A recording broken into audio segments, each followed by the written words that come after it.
सामान्य साथियों, आज की पावन, प्रेरक, प्रेरणादायक और अद्भुत और अलौकिक प्रसंगावली में हम चर्चा करेंगे कि यमराज ने मृतका तुलसी बुआ को क्यों दिया 13 दिन का अतिरिक्त जीवन दान। सामान्य साथियों, ये प्रकरण बहुत ही मैं कहूँ आश्चर्यजनक, अद्भुत और रहस्यमयी है। मैं चाहूँगा कि पूरे प्रकरण की जानकारी की धारा में आप हमें सहभागिता प्रदान करें। हमारी सनातनी संस्कृति में संवाद प्रक्रिया ही शास्त्रों को चर्यावृत करती रही है। आप सभी जानते हैं, श्रीमद् भगवत गीता में भगवान कृष्ण और अर्जुन के संवाद ने ही इसको आगे स्वरूप दिया। रामचरितमानस में भगवान शिव, पार्वती, काकभूषण गरुड़, भरद्वाज, यज्ञवल्लभ आदि के संवादों ने धारा दी रामचरितमानस को। इसी तरह श्रीमद् भागवत में व्यास, सुखदेव जी और अन्य सनक, सनकादर, सुक, सौनिक इत्यादि ऋषियों के तमाम पुराणों में संवाद हैं, जिनसे हमारी सनातनी जो धारा है अध्यात्म की प्रभावित हुई है। सामान्य साथियों, मैं भी किंचित मात्र इसी धारा का अनुसरण करके अपने सम्मानित साथियों के प्रतिक्रिया स्वरूप सहभागिता से ही हम संवाद किया करते हैं, और इसी क्रम में हम छोटे छोटे आप लोगों से वो लेकर के जो किसे कहें हम प्रतिक्रियाएं और आपके सुझाव, आपकी भावनाएं, उनको लेकर हम संवाद की रचना करते हैं और संवाद सेतु स्थापित करते हैं। आज की श्रृंखला का जो मैं कहूँ सूत्रधार हैं या प्रेरणा स्रोत हैं, वो है सुनामधन्य श्री वीरेंद्र शर्मा जी, वरिष्ठ अधिवक्ता, मुरादाबाद। ये श्री शर्मा जी विभिन्न माननीय न्यायालयों में जो वाद प्रस्तुत करते हैं, उनका प्रशंसनीय प्रस्तुतिकरण के उद्धरण विभिन्न समाचार पत्र पत्रिकाओं में प्रकाशित होते हैं, और जिनकी गूंज माननीय उच्च न्यायालय और सर्वोच्च न्यायालय तक जाती है। इनके इस तरह के जो विधिक प्रकरण होते हैं, उनको विधि की वार्षिक पत्रावलियों में भी, जिनको हम ईयरबुक कहते हैं, उनमें भी नजीर की तरह से छपा जाता है। ये तो हमने इनका विधिक वेत्ता के गुणों का बखान किया, लेकिन अध्यात्म के क्षेत्र में भी अपने जाने माने इस क्षेत्र के पुरोधा हैं। अपने आप में एक चलती फिरती अध्यात्म की संस्था है। वो हमेशा प्रतिक्रिया करते रहते हैं हमारे विभिन्न इन वीडियोस पर और भी आध्यात्मिक धाराओं पर। उन्होंने कहा कि मैं जब अध्ययनरत था तो मैंने गीता प्रेस से प्रकाशित कल्याण का जो विशेष अनुकरणीय और प्रशंसनीय विशेषांक है परलोक और पुनर्जन्म, उसमें एक संस्मरण पढ़ा था कि एक महिला को 13 दिन का कैसे दिया गया अतिरिक्त जीवन दान। इस पर प्रकाश डाले। सम्मानित साथियों, सम्मानित श्री शर्मा जी की भावनाओं को संवादित करते हुए आज का प्रसंग आपकी सेवा में प्रस्तुत कर रहे हैं। ये कालखंड था 1966 का। भगवती गंगा के किनारे बसा औद्योगिक नगर कानपुर के देहात क्षेत्र में एक गांव में एक तुलसी देवी नाम की महिला रहती थी। बड़ी धर्मपरायण और सामाजिक कार्यों में निपुण थी। उनके इस स्वभाव से जो सदैवता थी और परोपकारिता थी, उससे लोग उन्हें तुलसी बुआ के नाम से पुकारने लगे थे। पूरे क्षेत्र में वो इसी नाम से विख्यात थी। उनका भरा पूरा परिवार था, पति थे, पुत्र था, पौत्र था, लेकिन इस सब के बाद वो समाज के सभी वर्गों से जुड़ी रहती थी। अपने क्षेत्र में कहीं नामकरण हो रहा है, कहीं विवाह शादी के उत्सव हैं, और इस तरह के जो आयोजन होते हैं उन सब में जाकर के शरीक होती थी और उनको दिशा दर्शन देती थी। इसलिए सब उन्हें, जैसे कहते हैं, बड़ी बूढ़ी अपनी ताई और दादी के रूप में मानते थे और उनकी सलाहों का सब लोग अनुसरण करते थे। वो हमेशा श्रीमद् भगवत गीता, रामचरितमानस का पारायण करती रहती थी। नाम जप गायत्री का बहुत करती थी। 21-21 दिन के पारायण किया करती थी। तो एक बार जब उन्होंने 21 दिन के पारायण की वो ली, अपने कहें कि उसका उन्होंने सोचा कि हम 21 दिन का पारायण का हम एक व्रत ले रहे हैं, तो दुर्भाग्य से 8वें दिन यानी 24 फरवरी 1966 की रात 10 बजे उनका प्राणांत हो गया।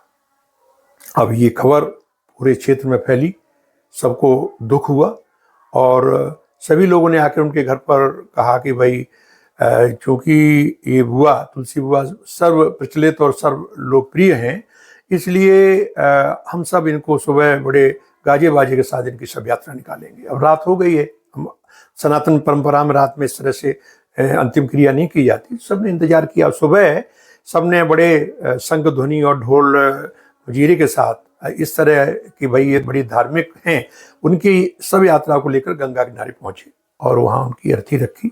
वहाँ एक आश्चर्य हुआ, जैसे ही अर्थी रखी गई तो अर्थी हिलने लगी और उठ के बैठ गई। जैसे उठ के बैठी, लोगों में हर्ष की लहर फैल गई और सबने कहा कि अरे तुलसी बुआ जिंदाबाद, भगवान की जय, ये तो अद्भुत चमत्कार हुआ। तो उन्होंने हाथ से कहा कोई मत बोलिए, मुझे घर ले चलिए। घर ला करके आकर के जहाँ उनकी चौकी थी, जहाँ वो अनुष्ठान कर रही थी 21 दिन का, बैठ गई, माला जपने लगी। तो लोगों ने पूछा कि बुआ क्या हुआ? उन्होंने कहा कि मैं नाम जप कर रही थी, रात्रि के 10 बजे 2 यमदूत पधारे और उन्होंने कहा कि आपका समय हो गया है। मैंने कहा कि बेटा अभी मेरा तो 8वां दिन है और मुझे तो 21 दिन का पारायण करना है। उन्होंने कहा कि भाई मैं कुछ नहीं कर सकता, चलिए। और एक पुष्प सजित उड़न खटोला जैसा था, उसमें मुझे बैठा लिया और ऊपर आसमान से होते हुए हम पहुंचे स्वर्ग में। देखा वहाँ धर्मराज बैठे हुए हैं, बहुत ही भव्य दिव्य मूर्ति है, मुस्कुरा रहे हैं। उनके आगे तमाम पोथी जैसी कुछ पुस्तकें रखी हुई हैं और कई लोग उनके इर्द गिर्द बैठे हुए हैं, जैसे न्याय होती है। हमें उनके सामने पेश किया तो उन्होंने कहा कि आपको कोई तकलीफ तो नहीं हुई? मैंने कहा महाराज मेरी एक इच्छा है, तकलीफ ये है कि मैंने जिंदगी भर पारायण किया गायत्री का और 21 दिन का था, आज अब 13 दिन मात्र शेष रह गए हैं। मेरी आपसे गुजारिश यही है कि मुझे मात्र 13 दिन दे दिए जाएं तो मैं अनुष्ठान को पूरा कर लूँ। उन्होंने मुस्कुरा के कहा कि देखिए ये मेरे हाथ में नहीं है, ये विधि का विधान है, हम ब्रह्मा जी से बात करते हैं। उन्होंने अपने अनुचरों से कहा कि नहीं, जो वैकुंठ की दिव्य वाटिका है उसकी सुंदर पुष्प सजित सैयाओं पर उनको बैठा दो। तो बताती हैं कि सुंदर एक भव्य दिव्य फूलों से सजी हुई जिस तरह से चौकियाँ होती हैं, उस वाटिका में मुझे बैठा दिया गया।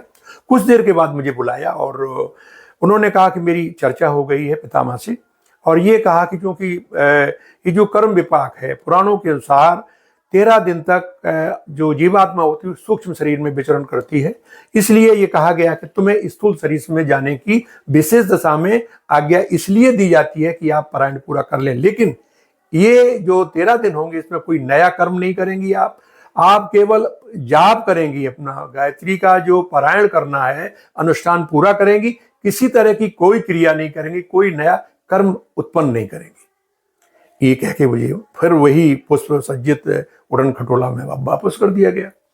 उनके यहाँ सामान्य साथियों इन 13 दिन में बहुत भीड़ लगी रही, लोग आते, चरण छूते, उनके कुछ पुष्प वर्षा करते, लेकिन वो निशांत भाव से बैठी हुई अपने नाम जप करती रहीं। और ठीक 13वें दिन, जैसे कहते 13 दिन उनको दिए गए थे, ब्रह्म मुहूर्त में सुबह, शिवरात्रि का दिन था, उन्होंने सबको बुलाकर प्रणाम किया और आशीर्वाद दिया और अपने प्राण छोड़ दिए। ये घटना 4 मार्च 1966 के राष्ट्रीय प्रादेशिक समाचार पत्रों में प्रकाशित हुई।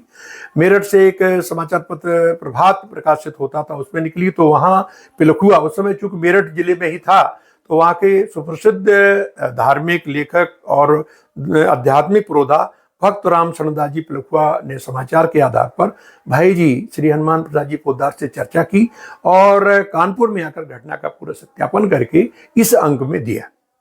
उनके पुत्र श्री शिव कुमार जी गोयल, वो भी बड़े आध्यात्मिक प्रवृत्ति के थे और राष्ट्रीय स्तर के पत्रकार थे। मेरा उनसे, जब मेरठ के कालखंड में मैं वहाँ था, मेरी उनसे बड़ी आत्मीयता थी, आना जाना होता था, पत्राचार भी होता था। तो उन्होंने इस विषय में मुझे और कुछ गूढ़ बातें बताई, तो उन सबको समाहित करते हुए मैंने ये प्रसंग आपकी सेवा में प्रस्तुत किया। सामान्य साथियों, यहाँ यह भी बताना परम आवश्यक है कि जो गायत्री मंत्र है उसकी महिमा अपरंपार है। आपने देखा तुलसी बुआ जिन्हें कहते हैं, तुलसी देवी जो थी, वो गायत्री मंत्र का पारायण करती थी 21 दिन का, और उस मंत्र की महिमा से उन्हें आप सबने अभी देखा जीवन दान मिल गया था। तो मैं ये कहना चाहूँगा सामान्य साथियों कि मंत्र की अपनी महिमा है और गायत्री मंत्र तो महामंत्र है। इसे तो साक्षात इसे वेदों का मंत्र कहा, वंदे वेद कहा गया है, वंदे वेद मातरम, वेदों की माता तक भी कहा गया है, महामंत्र है। और यही कहा गया है कि अक्षर 24 परम पुनीता, इनमें बसे शास्त्र श्रुति गीता। तो इस तरह से जो हमारे मंत्र हैं, और गायत्री मंत्र तो महामंत्र है, और ये कहा कि महामंत्र मन विषय ब्याल के, काटत कठिन कुअंक भाल के। और फिर भगवान की कृपा जिस पे होती है तो आप समझते हो, राम सदा सेवक रुचि राखी, वेद पुराण संत सुर साखी। तो जो हम अपने मन में सत्य संकल्प कर लेते हैं किसी अनुष्ठान का, किसी व्रत का, और सत्यता है, तो परमात्मा उसे पूर्ण करता है। और मंत्र की महिमा तो अपरंपार है। तो सम्मानित साथियों, आज बस यही।